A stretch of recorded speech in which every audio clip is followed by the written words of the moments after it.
오늘 주시는 하나님의 말씀은 시편 23편 5절입니다.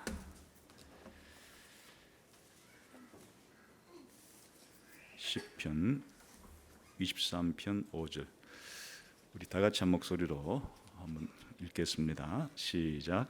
주께서 내 원수의 목전에서 내게 상을 차려주시고 기름을 내 머리에 부으셨으니 내 잔이 넘치나이다. 아멘. 기도하겠습니다. 하나님 아버지, 감사합니다. 오늘도 이렇게 복된 주일날을 맞이해서 천국 잔치에 저희들을 초대해 주시고 필요한 은혜를 내려주시는 것을 감사합니다. 이 시간도 하나님의 말씀과 하나님의 성령을 통해서 우리의 생각과 마음, 우리의 행동과 우리 인격을 변화시켜 주시고 더 하나님께 가까이 다가가고 하나님의 사람으로서 살아가기에 부족하지 않도록 인도해 주시기를 원합니다. 예수님 이름으로 기도하옵나이다. 아멘. 오늘은 5절 가운데 기름을 내 머리에 부으셨으니 하는 이 구절에 대해서 함께 생각을 하고 은혜를 나누고자 합니다. 요즘 우리가 일상생활을 할 때 기름을 그렇게 많이 쓰지는 않죠.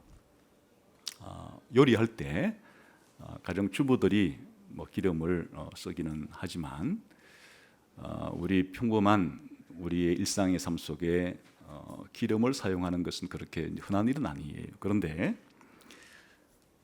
고대 이 성경 시대에 살던 이스라엘 사람들에게 있어서 기름은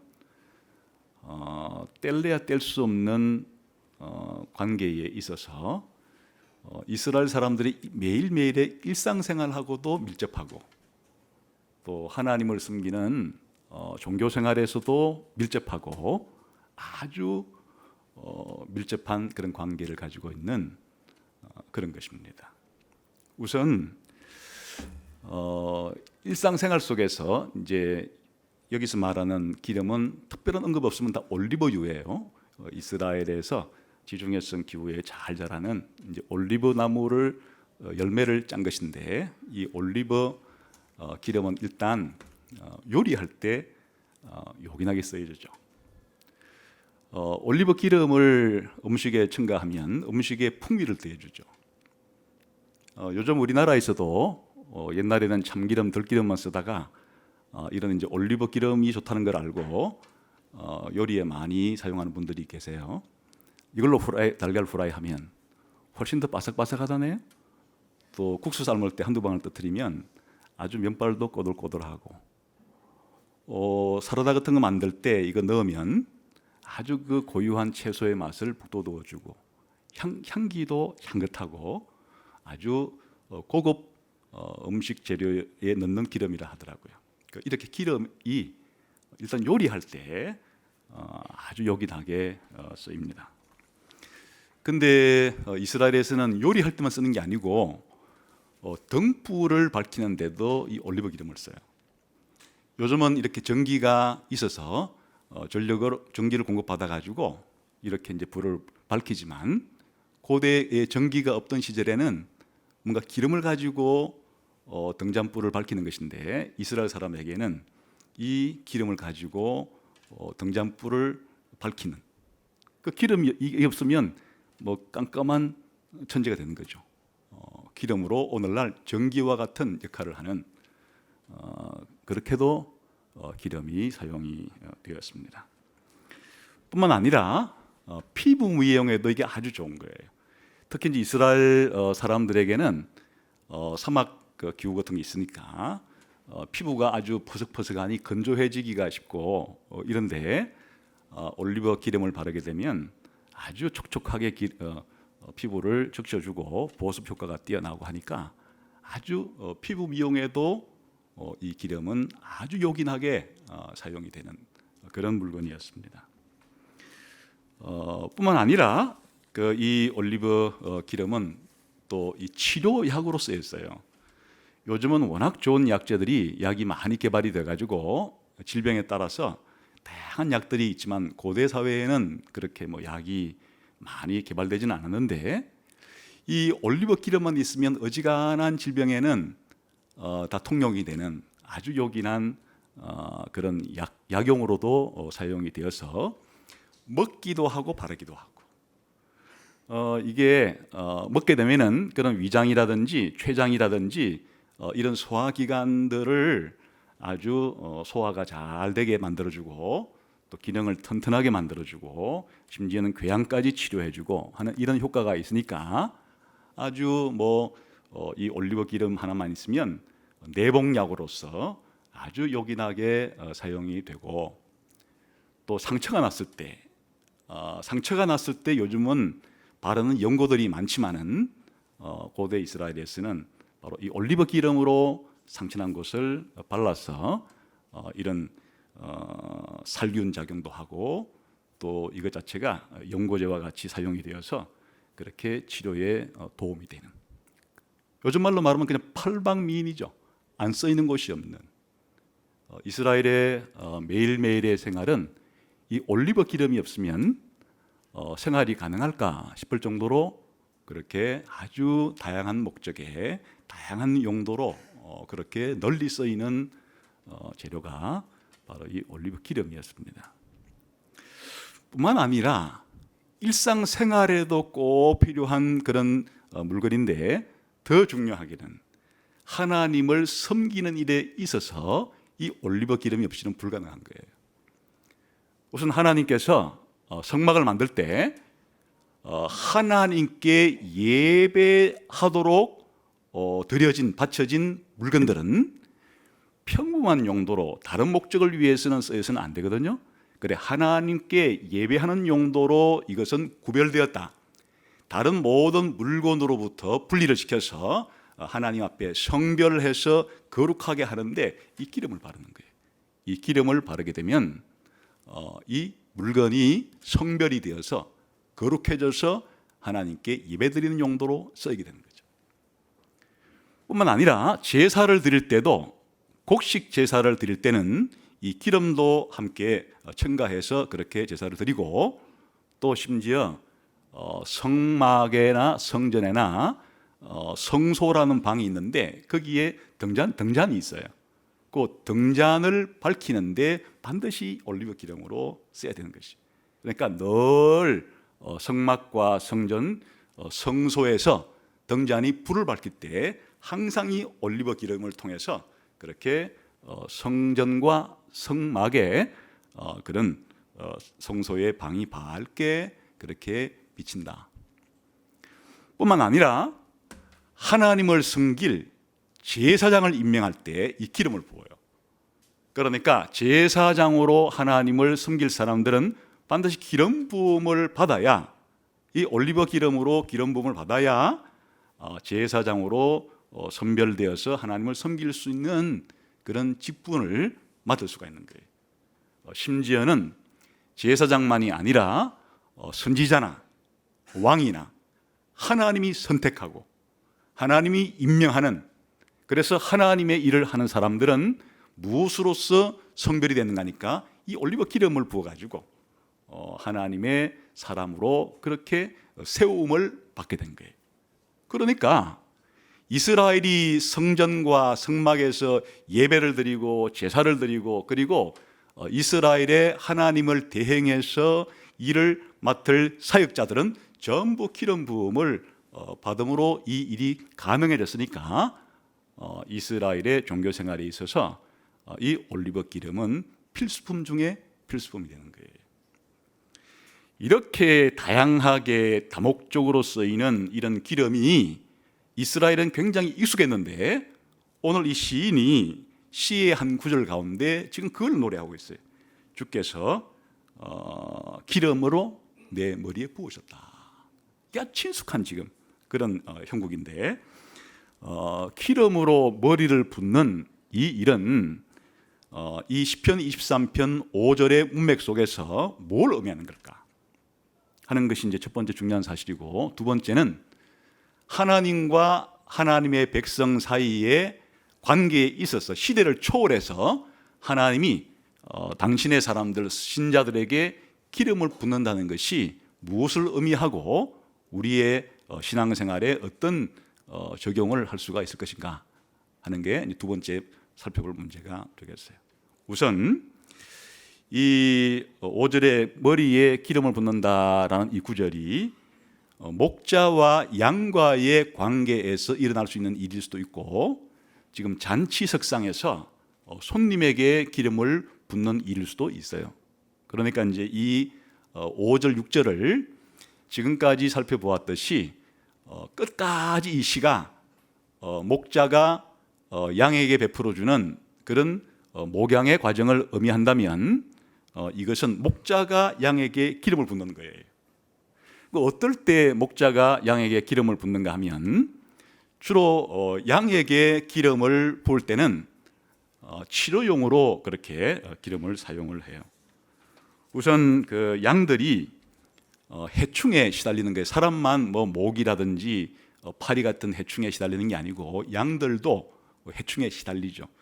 더 이제 사람보다 괴롭겠죠. 특별히 코 같은데 이런 코파리라 그래서 이런 게 이제 코에 딱 붙어가지고 거기다 알을 까게 되면은 그 알들이 살 속에 파고 들어가서 아주 양들을 못 살게 그렇게 만드니까 이런 이제 뭐 찡그릴 필요는 양이 아닌데 뭐 양들이 그렇다는 거지. 그럴 때 이제 양에게 목자가 이 기름을 올리브 기름 발라주게 되면은 해충들이 죽으니까 양이 아주 상쾌한 상태로 그렇게 지낼 수가 이제 있게 되는 거죠. 뿐만 아니라 사람만 피부병에 걸리는 게 아니라 양들도 피부병에 걸려요. 그러면 이제 피부병이라는 것 자체가 잘 전염이 잘 되는 일이니까 양들도 머리로 서로 비비면서 이렇게 되면 자꾸 이제 피부병이 번져가거든요. 그럴 때는 아예 목자가 기름통에다가 그냥 양을 담가버려요. 완전히 기름으로 그렇게 담그게 되면 이제 그런 피부병이 치료가 되어서 피부병으로부터의 보호가 되고 치료가 되고 이렇게도 쓰이고, 또 양들도 서로 이제 먹이 다툼을 하기도 하고 이러면서 서로 이제 싸우면 상처가 나기 쉽죠. 그럼 상처가 나면 거기 병균이 들어가고 이러니까 양들이 여러 가지 이유로 다쳐서 상처가 났을 때 바로 상처난 곳에 이 기름을 발라줌으로써 양들을 상처를 치료해 주는. 그러니까 목자가 양을 먹이고 기르고 하는 일에 있어서 이 기름이 없으면 이 양들이 이런 여러 가지의 질병에 노출이 되거나 또 괴로움을 당할 때, 상처가 났을 때 해결할 길이 없지만은 이 기름을 가지고 양들을 그렇게 보호도 해주고 치료도 해주고 하니까 아주 요긴하게 목자가 양을 기르는데 쓰는 물건이 바로 이 기름이에요. 이게 이제 목자가 양에게 기름을 붓는다는 말은 이런 용도로 쓰인다는 말이고, 그런데 지금 이제 이 5절과 6절이 목자와 양의 관계로부터 잔치집으로 분위기가 바뀌었다고 해석을 할 수도 있다 그랬죠. 이게 지금 분위기 자체가 이제 은유 자체가 바뀌었다고 볼 수도 있어요. 그러면 목자가 양에게 붓는 기름이 아니고 그냥 사람에게 부어주는 기름이에요. 사람에게 올리브 기름을 부어주는데 이제 잔치석상에 온 손님에게 올리브 기름을 머리에 부어주는 거예요. 이건 이제 고대의 중동 지방에 있었던 풍습 가운데 하나. 왜 이렇게 하는가? 그것은 이제 잔치집에 참석하기 위해서 중동에서 이스라엘 사람들이 이렇게 길을 걷거나 할 때 아주 기후 자체가 열사의 사막이라고 표현하듯이 뜨거운 기후고 하니까 이 피부가 그렇게 이제 햇볕에 노출이 많이 되어서 퍼석퍼석해지고 건조해지고, 또 아마 길을 걸어가는 동안에 여러 가지 땀도 나고 먼지도 그렇게 묻고 아주 이제 온몸을 말하면 아주 그렇게 불쾌한 것들이 많이 형성이 된 상태에서 이제 잔치집에 오겠죠. 근데 잔치집에는 먹고 마시고 기뻐하고 즐거워해야 되는데 그냥 피부는 건조한 상태로 버석거리고 그냥 얼굴은 그렇게 땀과 이런 것으로 이렇게 뭐 먼지로 이렇게 덮으면 그 잔치의 음식을 먹는데 얼마나 이 뭐 무슨 말로 표현할까? 하여튼 그 온몸이 뻑적 뭐라 그럴까? 하여튼 그런 상태로 이제 좀 불편할 거니까 손님에 대한 최대 접대가 발을 씻어준다든지 이제 이 올리브 기름으로 머리를 부어주게 되면은 여행에서 쌓였던 그런 피곤을 풀어주는 효과를 가지게 되고 또 아주 상쾌하게 새 힘을 원기를 불어넣어 주어서 이 식사를 할 때 아주 기쁘고 즐거운 상태로 식사를 하도록 만들어주는 그런 역할을 하는 게 잔치 석상에서 손님에게 사용하는 기름이에요. 예전에 인도네시아 제1회 단기 선교 여행을 제가 갔다 온 적이 있는데 그 당시에 무척이나 날씨가 더웠어요. 그러니까 한 몇십 분만 그냥 길을 걸으면 온 몸이 땀으로 범벅이 되다시피 이래서 이제 다른 집에 들어갈 때 아주 불쾌한 이런 상태가 되는데 마침 보니까 그 가정에서 집 안에 들어서자마자 뭐부터 시키는 거니까 샤워부터 하게 하더라고요. 그러니까 샤워를 했을 때 그 상쾌하고 깨끗한 느낌, 샤워를 마치고 딱 그렇게 앉았을 때 뭐 주는 음식들이 다 그냥 먹음직스럽게 보이는 이런 상태와 같은 효과를 주는 것이 잔치에서 손님에게 기름을 부어주는 거예요. 이건 더 향기도 있고 하니까 더 좋은 거죠. 그러니까 지금 이렇게 잔치에 참석한 손님에게 최상의 잔치를 즐길 수 있도록 만들어주는 그런 효과가 기름을 머리에 손님에게 부어주는, 그렇게 이제 이 잔치석상이라면 용도로 사용이 되는 거예요.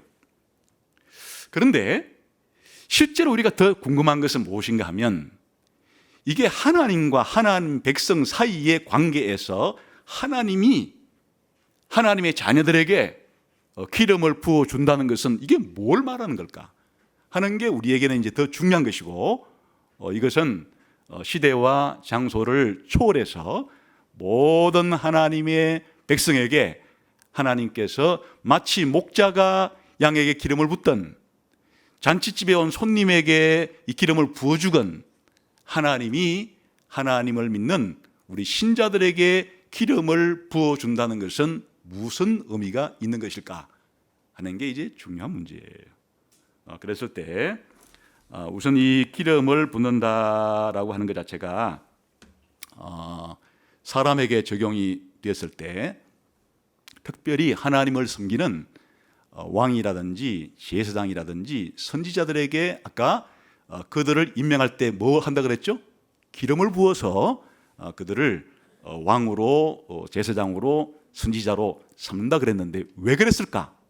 왜 다른 것으로 하지 않고 기름으로 그렇게 했을까? 여기에 이제 중요한 사실은 이 기름이 상징하는 바가 있어요. 뭘 상징하는가 하면 하나님의 영, 성령을 하나님의 사람에게 하나님이 부어주시는 것을 외적인 그림으로 형상화시킬 때 기름 붓는 것을 통해서 실제로는 하나님이 성령을 부어주시는 건데, 바깥에 표시하기로는 성령님은 보이는 분이 아니시니까 기름을 붓는 것으로 하나님이 선택한 사람들에게 성령을 주시는 것을 상징한다, 그런 뜻이에요. 한번 대표적으로 사울 왕에게 하나님께서 기름 부으신 것이 뭘 의미하는지를 살펴보면 우리가 알 수 있을 거예요. 사무엘상 10장을 한번 봅시다.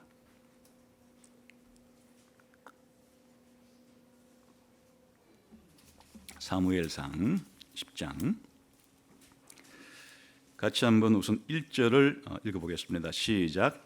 이에 사무엘이 기름병을 가져다가 사울의 머리에 붓고 입맞추며 이르되 여호와께서 내게 기름을 부어사 그의 기업의 지도자로 삼지 아니하셨더냐. 여기에 아까 하나님이 기름을 누구한테 부은다 그랬어요?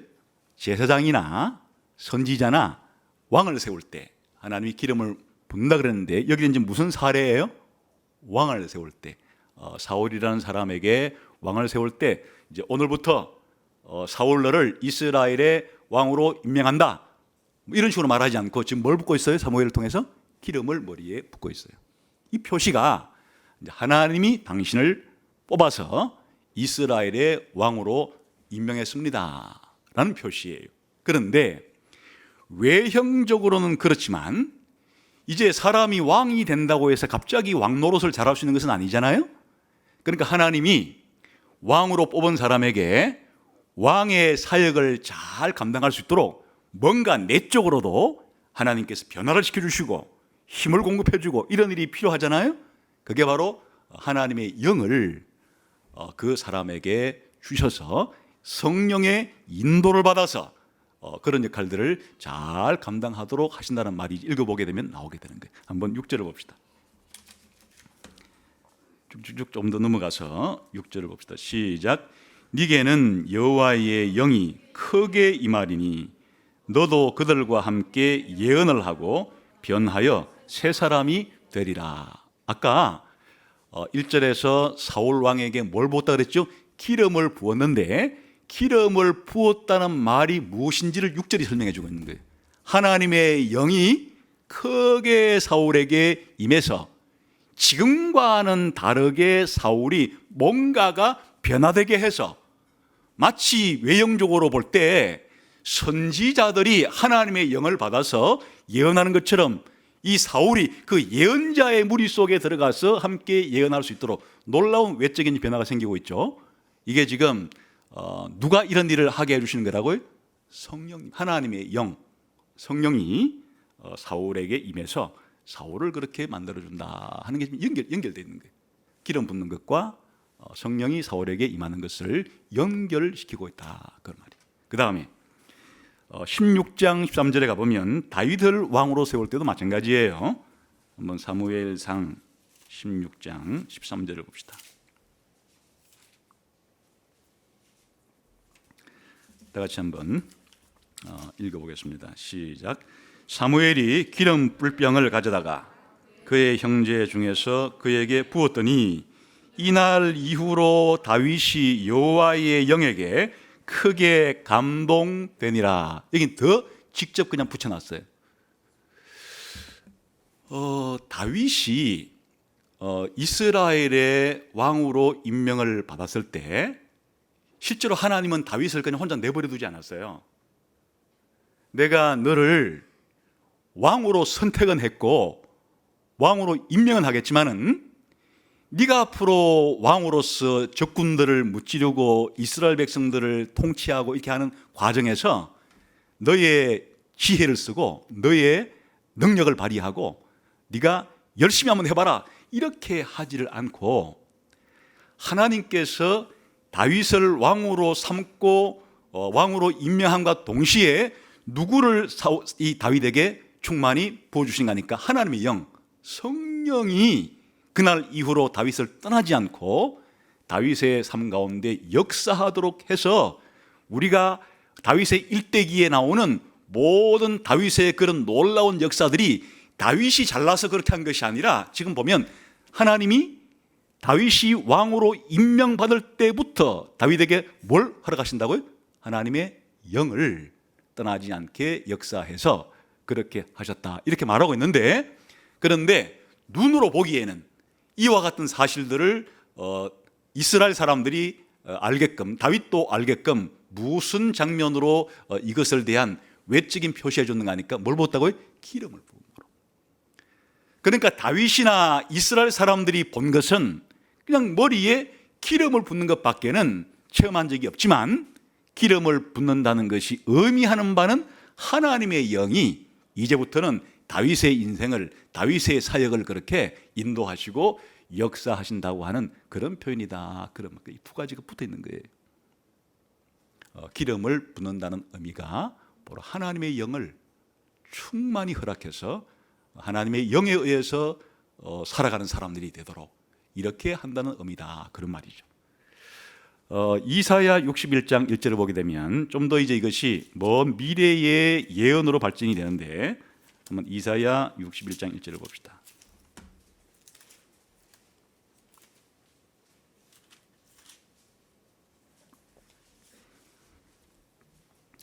(61장) 찾았으면 1절을 읽겠습니다. 시작. 주 여호와의 영이 내게 내리셨으니 이는 여호와께서 내게 기름을 부어사 가난한 자에게 아름다운 소식을 전하게 하려 하심이라. 나를 보내사 마음이 상한 자를 고치며 포로된 자에게 자유를, 갇힌 자에게 노임을 선포하며. 이게 아주 유명한 구절인데, 이제 세월이 좀 흘러서 이스라엘 사람이 죄를 짓고 바벨론 포로도 잡혀가고 하는 이제 이런 역사의 과정이 있었어요. 그때 하나님이 앞으로 먼 미래의 일을 얘기해 주는 거예요. 미래의 일을 얘기해 주는데, 앞으로 이스라엘 사람만이 아니고 세상의 모든 민족과 열방까지 하나님을 믿도록 하는 이런 메시아를, 하나님의 사람을 하나님께서 앞으로 보내줄 거다 하는 약속이에요 지금. 그런데 가장 중요한 특징이 무엇인가 하니까, 하나님이 메시아로 임명할 이 사람에게, 이사야식으로 말하면 여호와의 종이라고 불리는 이 메시아에게 뭘 부어준다는 거예요? 기름을 부어준다는 것인데, 기름을 부어준다는 것이 제일 앞줄에 나오듯이 누가 역사하시는 거라고요? 주의 영, 성령이 이 여호와의 종에게, 메시아에게 충만히 임해서 이 여호와의 종이라고 불리는 메시아가 가난한 자들에게 복음을 전할 때, 또 감옥에 갇힌 자들을 해방시켜주고 억눌린 자들에게 자유를 주는, 이스라엘에게 희년을 선포하는, 쉽게 말하면 구원을 베풀 때 하나님의 영이, 주의 영이 나에게 충만히 임해서 주의 영의 능력으로 내가 이런 일을 한다, 이렇게 좀 하는 표현이에요. 그런데 주의 영이 임한다고 하는 것을 상징적으로 기름을 내게 부으사라고 표현하고 있는 거예요. 이게 이제 예수님을 가리키는, 앞으로 오실 예수님을 가리키는 건데, 실제로 예수님이 이 구절이 누구에 대한 예언이라고 해석했는가 하니까, 예수님이 이게 바로 나한테 한 예언이다 하고 예수님이 이제 선포를 해요. 누가복음에 가보죠. 신약 성경 오면 누가복음 4장을 가봅시다.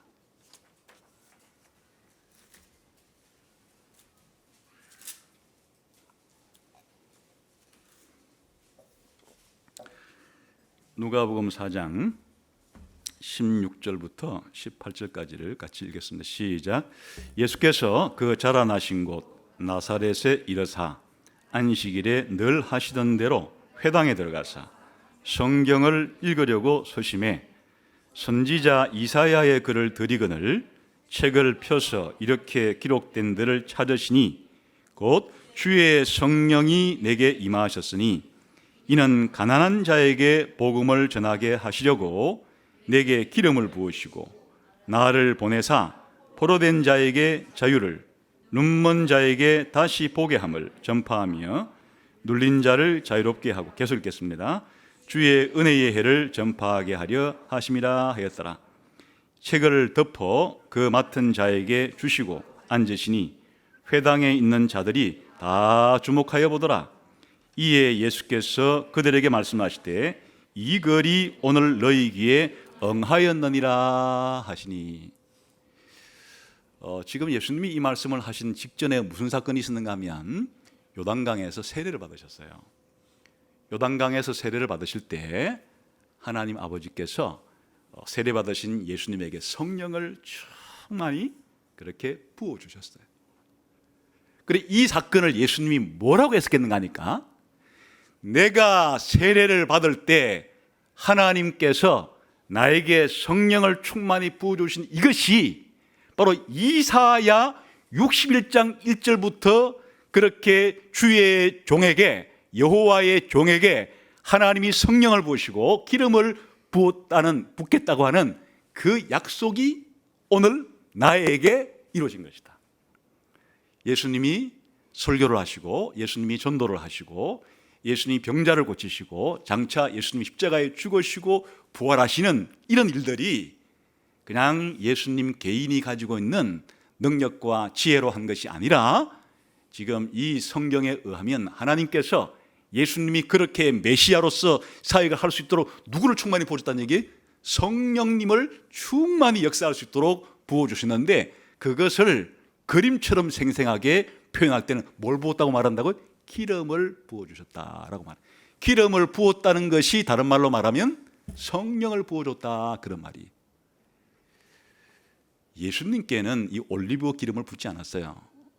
올리브 기름을 붓지 않고 예수님께는 그냥 성령님이 충만히 임했는데, 그것이 바로 구약 성경에서 말한 기름을 하나님이 충만히 부어준 것에 대한 성취라고 그렇게 말하는 거예요. 그러니까 기름을 붓는다 하는 것 자체가 뭘 의미하는지가 이제 분명해졌을 것이에요. 그런데 오늘 우리에게 더 중요한 사실은, 우리에게는 그럼 어떤 관계가 있는가? 나나 여러분들이나 이제 예수님을 믿고 하나님의 자녀로 살아가는데, 하나님께서는 우리 신자들에게는 그러면 기름을 어떻게 하시는 건가? 예수님에게 기름을 부어 주었듯이 예수님을 믿는 사람에게도 하나님은 기름을 부어줘요. 그런데 그 기름이 바로 성령님이에요. 우리 한번 고린도후서 1장 21절 22절을 봅시다.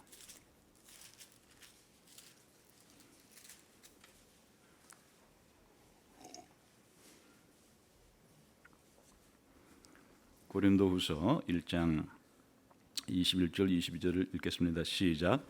우리를 너희와 함께 그리스도 안에서 굳건하게 하시고 우리에게 기름을 부으신 이는 하나님이시니 그가 또한 우리에게 인치시고 보정으로 우리 마음에 성령을 주셨나니라. 이것은 사도 바울이 개척한 고린도 교회에 사도 바울이 지금 편지를 보내고 있는 중인데, 사도 바울이 말하기를 고린도라고 하는 도시에서 예수님을 믿고 구원받은 사람에게 하나님이 뭘 부어줬대요? 기름을 부어줬대요. 그런데 이 기름은 실제 올리브유가 아니에요. 그러니까 고린도에서 예수 믿는 사람이 생겼을 때 구약 시대에 이 왕과 제사장과 선지자가 세움 입을 때 실제로 부었던 그 올리브 기름을 붓지는 않았는데, 지금 비유적인 표현으로 하나님이 여러분들에게 기름을 부어주었다. 그런데 그 기름을 부어주었다는 그 기름이 무엇인지가 22절에 설명이 되어 있습니다. 다시 22절 시작. 그가 또한 우리에게 인치시고 보정으로 우리 마음에 누굴 주셨나니라? 성령을 주셨나니라. 그러니까 지금 사도 바울이 고린도 교인들에게 하나님이 기름을 부어줬다는 말이 무슨 뜻으로 이런 말을 한지 그 내용이 나오죠?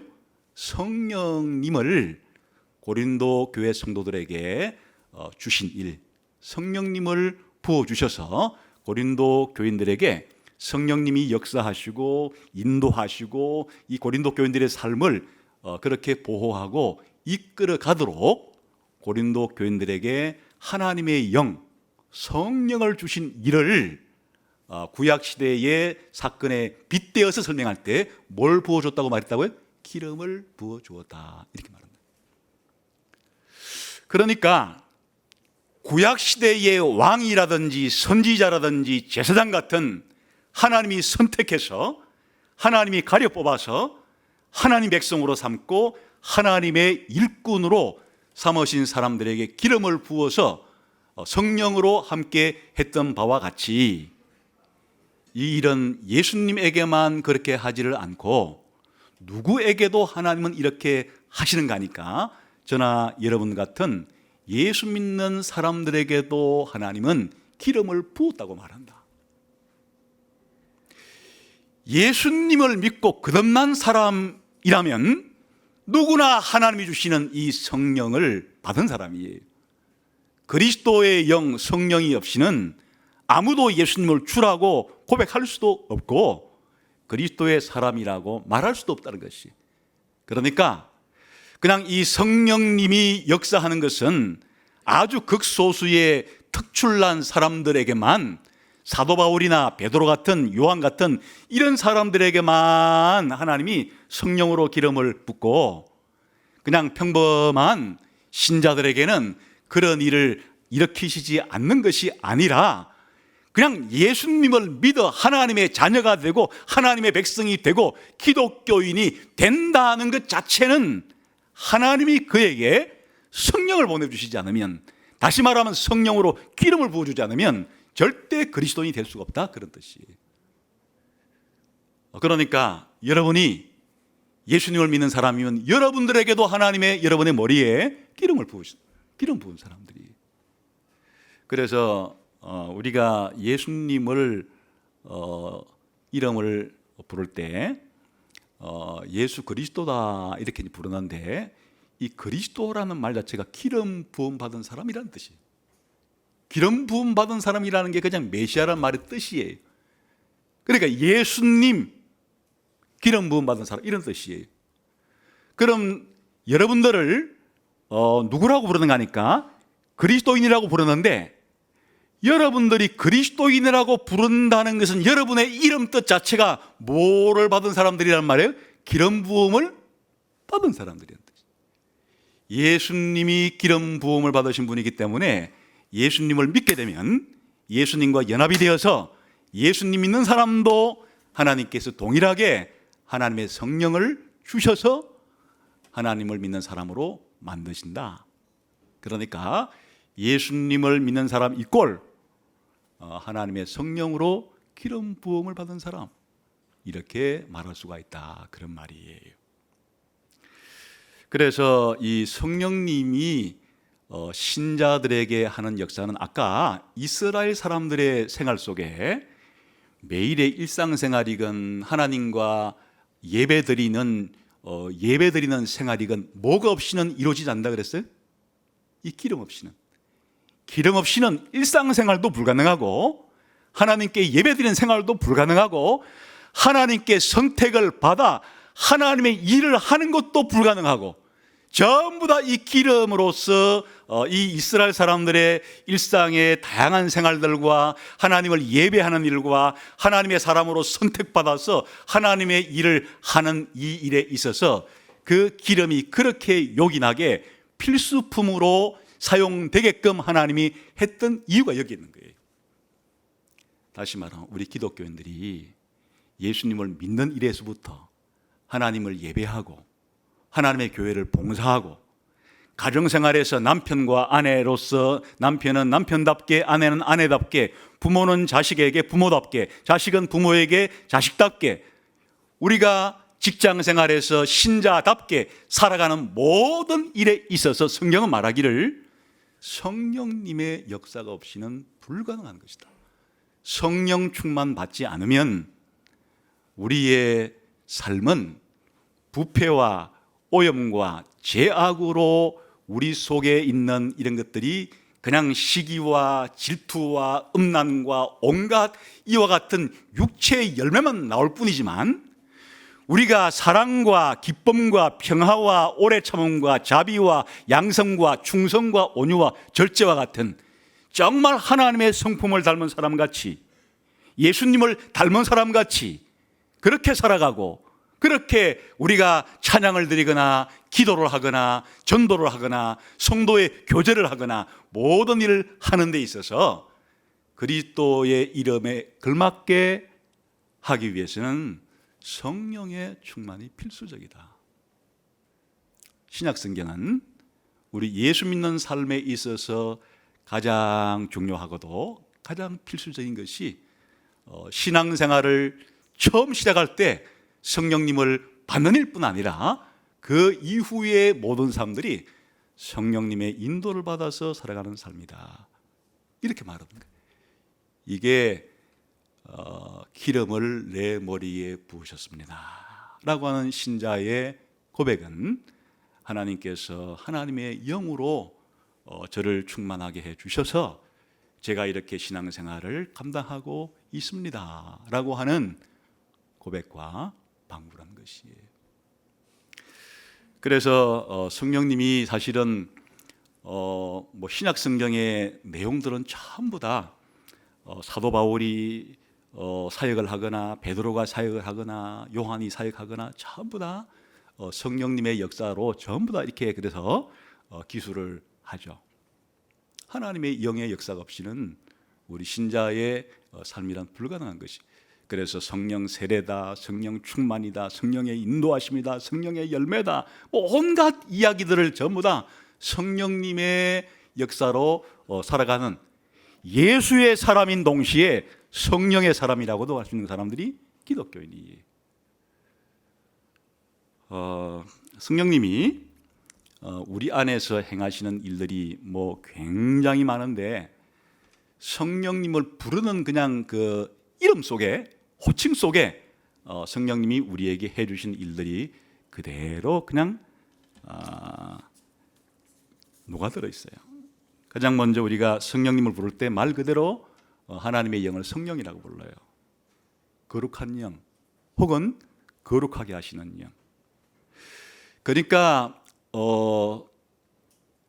악령이라는 것이 있고 더러운 영이라는 게 있는데, 우리가 흔히 말하는 귀신을 가리키는 것이, 그런 영을 받게 되면 사람이 더러워지고 추해지고 악해지고, 성령을 받게 되면은 사람이 불신자들과는 구별되게 하나님의 거룩한 성품을 본받게 되고, 우리의 생각이나 말이나 행동이 성결해지게 되고, 이런 일을 하시는 분이 성령님이라는 거예요.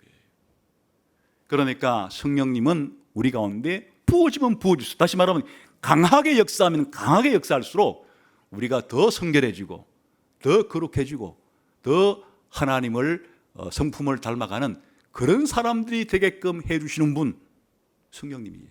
말 그대로. 뿐만 아니라 하나님의 영을 약속의 영이라고 부르기도 해요. 성령님을 약속의 영이라고 부르기도 하는데, 약속의 영이라고 부르는 이유는 하나님이 약속한 것을 지킬 때 누굴 통해 지키는가 하니까 성령님 통해 지키시는 거예요. 그 성령님은 하나님의 약속이 지켜지도록 역사하시는 분이 성령님이에요. 다시 말하면 하나님께서 아브라함에게 약속하시기를 앞으로 너와 너의 후손을 통해서 천하 만민이 복을 받게 될 거다. 땅의 모든 족속이 복을 받게 될 거다. 약속하셨는데 이 약속이 누구에 의해서 성취되느냐? 성령님에 의해서요. 그래서 오늘 저와 여러분 같은 사람들이 바로 유대인이 아닌 이방인 출신들이에요.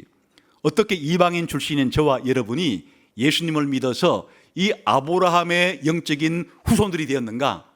성령님이 나와 여러분 속에 역사해서 예수님을 믿도록 함으로써 아브라함의 약속이 여러분에게 성취되도록 하신 분이 성령님이에요. 약속의 성령님이에요. 뿐만 아니라 하나님은 에스겔과 예레미야라는 선지자를 통해서 앞으로 때가 되면 내가 너희에게 내 영을 두어서 너희 마음을 바꿔주겠다. 그러니까 이스라엘 사람들이 하나님의 말씀을 지키지 못하고 불순종하고 그래서 가나안 땅에서 쫓겨나고 했는데, 이제 앞으로 너희 안에 내 영을 두게 되면 내가 너희 속에 둔 내 영을 통해서 너희가 내 말을 잘 지키도록 그렇게 너희의 마음을 바꿔준다. 쉽게 말하면 새 마음을 준다. 오늘 이렇게 저와 여러분이 예수님을 믿고 하나님을 사랑하게 되고 하나님 말씀대로 살고 싶은 마음도 들고 또 이렇게 신앙생활도 할 수 있도록 이런 마음이 생긴 것은 새 마음이에요. 지금 이 시간 우리 주변에서 예수님을 믿지 않는 사람들이 그 딱딱한 마음, 하나님을 부인하고 예수님을 부인하고 영혼을 부인하고 죽음 이후의 세상을 부인하고 이렇게 이 세상에서 하나님에 대해서 영원한 세상에 대해서 돌덩이처럼 단단한 마음을 가졌던 사람들이 언제 이렇게 부드럽게 바뀌어서 영원한 천국에 대한 기대감도 생기고 또 하나님도 사랑하고 싶고 하나님 믿는 하나님 백성도 그래도 우리가 있는 힘껏 사랑하고 싶고 이런 마음의 변화가 어떻게 생긴 거예요? 무엇 때문에 우리 마음이 부드러워진 거예요? 이렇게 오늘날 예배를 드리는 일에 있어서 우리가 자원하는 마음을 가지고 자발적으로 이 시간 우리가 모여 있는데 어떻게 우리 마음이 이렇게 바뀐 거예요? 새 언약이 성취된 거예요.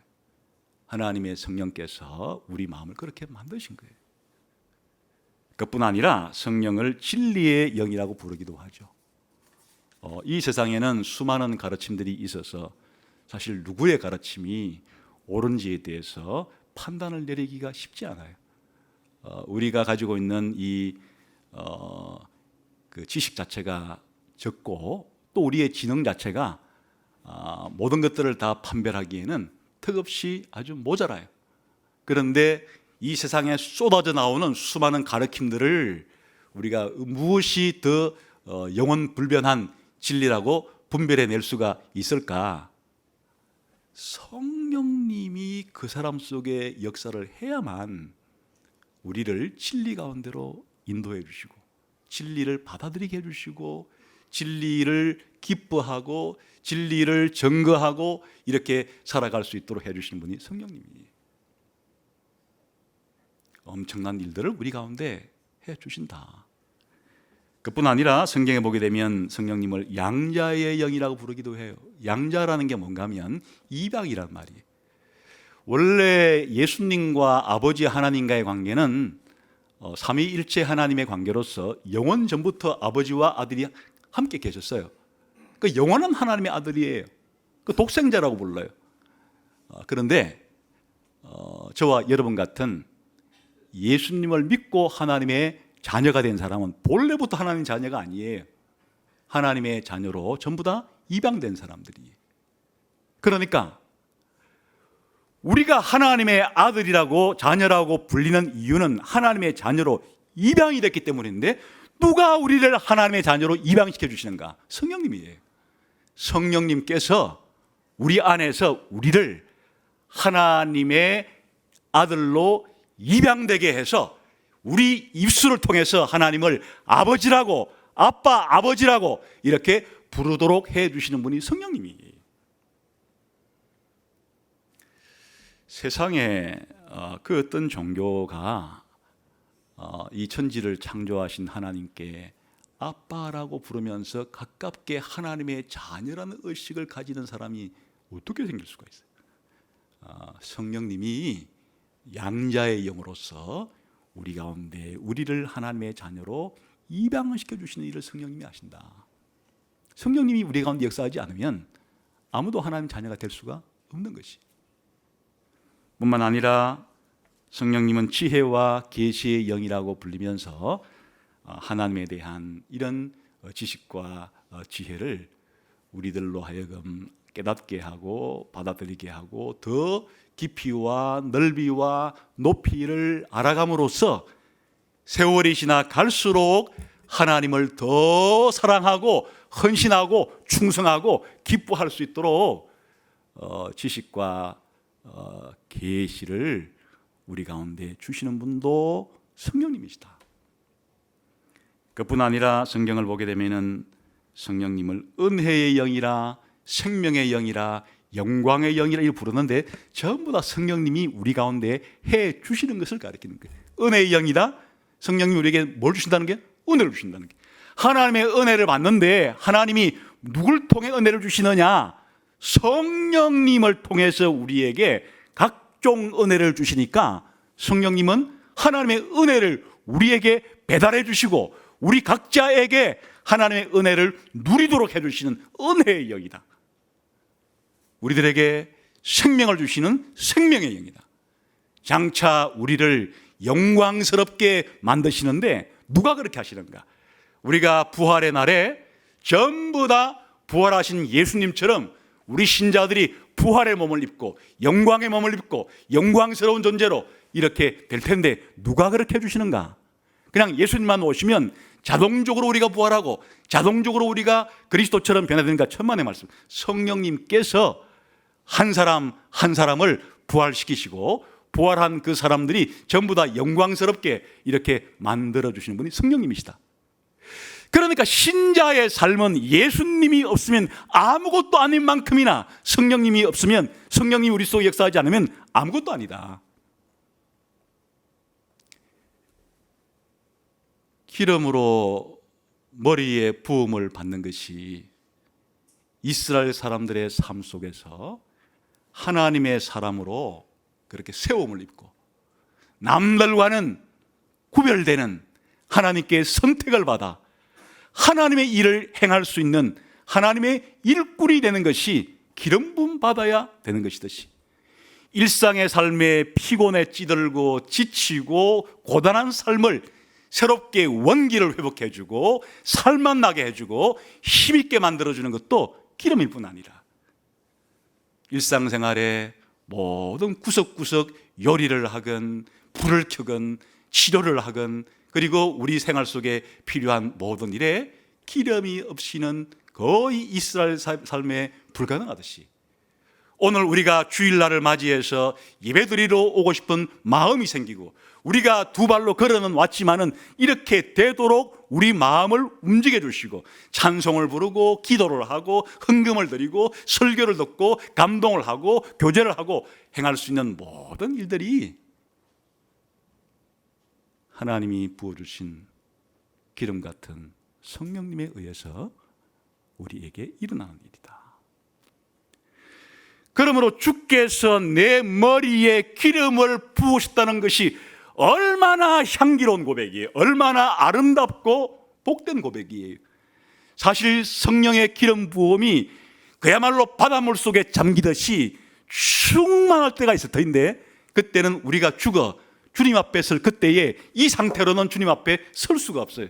아마 우리가 임종하는 순간에 하나님께서는 성령을 지금 부어주시는 것 이상의 엄청나게 성령으로 충만하게 주셔서 영광의 하나님 앞에 서게 해 주실 것이고 장차 우리가 영원한 천국에서 영원한 천국 백성답게 살아가는데도 강물과 같은 성령의 충만한 역사로 우리에게 역사해 주기 때문에 그것이 가능할 것이에요.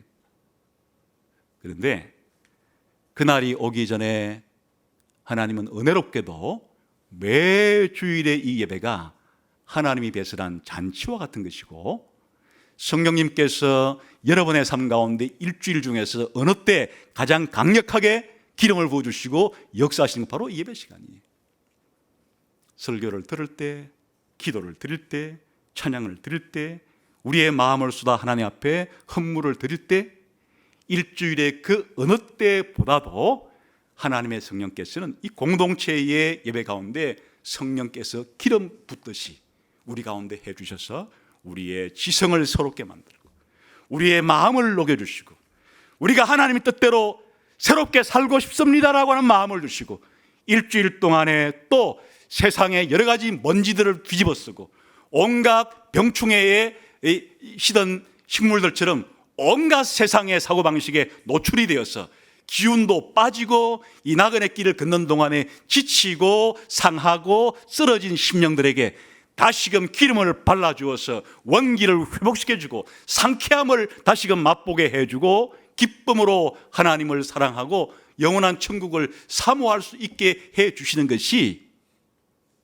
성령님이 기름처럼 주일날 예배 시간에 모여있는 성도들에게 역사해 주시기 때문에 일어난 일들이에요.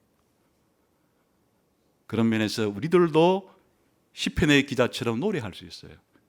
매 주일마다 내 머리에 기름을 부어주시고 하나님의 성령의 역사로 말미암아 우리들은 이렇게 하나님을 믿는 일에 원기 왕성하게 원기를 회복해서 새로운 활력을 얻어서 그렇게 또 이 나그네 남은 인생길을 걸을 수 있게 되는 것이 매 주일날 여러분이 교회 올 때 그냥 덜렁덜렁 막 시간에 허둥지둥 와서는 안 되겠고 바로 이 기도를 드리면서 와야 되는 거예요. 하나님 아버지, 일주일 이 풍진 세상 속에서 제 영혼이 많이 지쳤고 제 영혼이 많이 쇠했고 많은 상처를 가지고 있습니다. 오늘 예배 시간에 예배를 드릴 때 제 영혼 가운데 성령으로 기름을 부어 주셔서 제 영혼이 소생이 되고 살아나고 새롭게 힘을 얻어서 다시 한번 신자답게 살아갈 수 있도록 해주세요. 나만이 아니고 함께 드리는 우리 모든 예수가족교회 지체들에게 성령으로 기름을 부어주세요. 특별히 말씀을 전가하는 목사님에게도 모든 순서에 돕고 있는 예배의 그런 순서 담당자들에게도 성령으로 기름을 부어서 정말 우리들이 행하는 모든 일들이 성령 충만함으로써 이런 일들을 행할 수 있게 해주세요. 하나님이 여러분의 영혼을 매일매일도 기름을 부어줄 수 있겠으나 특별히 주일날의 이 잔치는 예배는 하나님이 작심하고 여러분들에게 성령으로 기름을 부으시는 날이기도 합니다. 매 주일 여러분의 고백이 기름으로 내 머리에 부으셨으니 이것이 여러분의 간정이 될 수 있기를 주님의 이름으로 축원합니다. 기도하겠습니다.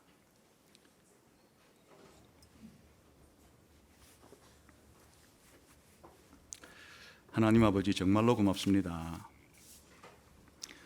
우리들을 그냥 고아처럼 내버려 두지 않으시고 예수님 보내주시고 이제는 성령님을 통해서 우리와 함께 해 주시면서 우리의 위로자, 우리의 보호자, 우리의 인도자, 우리에게 필요한 모든 것을 공급하는 공급자로 함께 해 주시니 감사합니다. 이 자리에 모여 있는 우리 지체들이 기름으로 내 머리에 부으시는 하나님, 놀라운 하나님의 은혜를 매일 혹은 매주마다 경험하며 살아갈 수 있도록 복을 주옵소서. 예수님 이름으로 기도하옵나이다.